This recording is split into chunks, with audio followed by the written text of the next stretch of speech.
Warhammer Vermintide 2 just released last week, and it's an amazing looking game, and I got a stack of budget GPUs that need benchmarked. Let's get into it.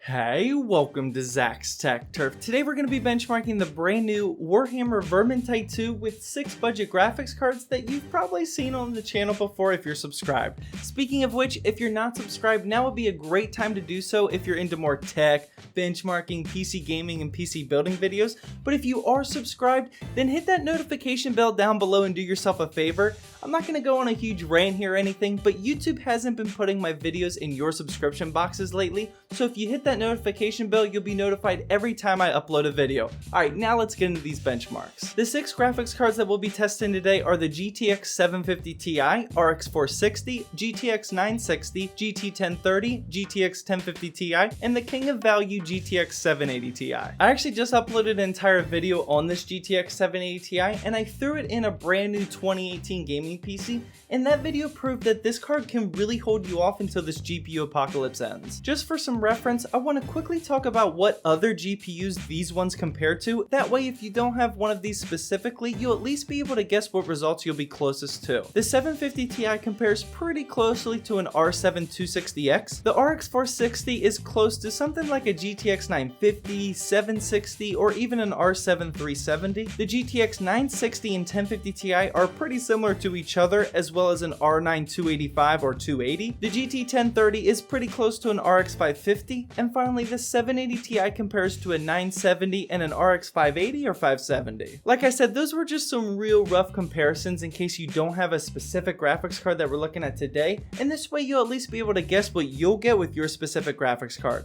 With all that out of the way, let's quickly introduce the testing rig and then we'll get into the benchmarks. I'm going to be testing these cards today on my usual testing rig, which is rocking an i7 4790K, which boosts up to 4.4 GHz, 16 GB of RAM, an MSI Gaming 5 motherboard, and the games are installed on a Samsung 840 EVO SSD. Yeah, the test bench is a little outdated, but I didn't want to put these budget graphics cards in something brand new like my 8700K because that's just not realistic.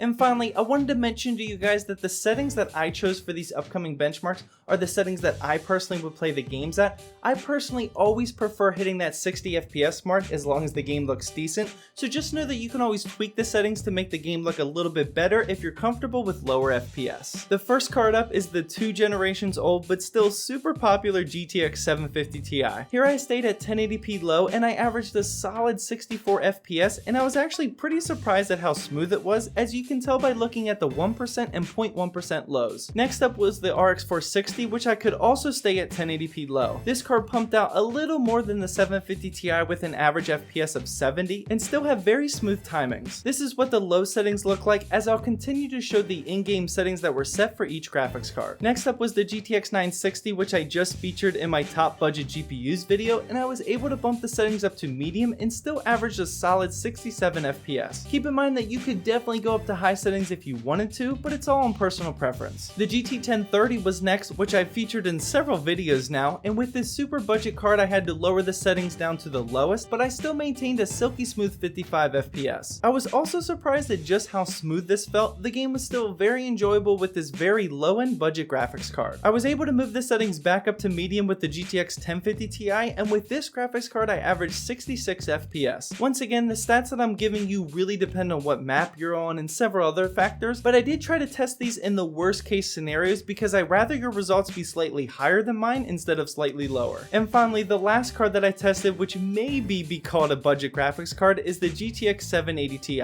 I'm only saying that it's budget because you can find it used all over eBay at good prices, but here I was able to crank up the settings to 1080p extreme and I averaged 53 FPS. If you knock the settings down to high, you'd be up around the 80s, so I would recommend customizing these settings to exactly what you want. With the benchmarks concluded, it's pretty refreshing to see just how smoothly this game is running right after its official release. In every card we tested, we saw some pretty tight timings, and I can definitely say that this game is running at an optimized level, plus it's only going to get better from here. Well, that wraps up my budget GPU benchmarks for Warhammer Vermintide 2. too. I actually love making this style of video, mostly because I get to play video games all day, so be sure to let me know down in the comment section what games or graphics cards you want to see next.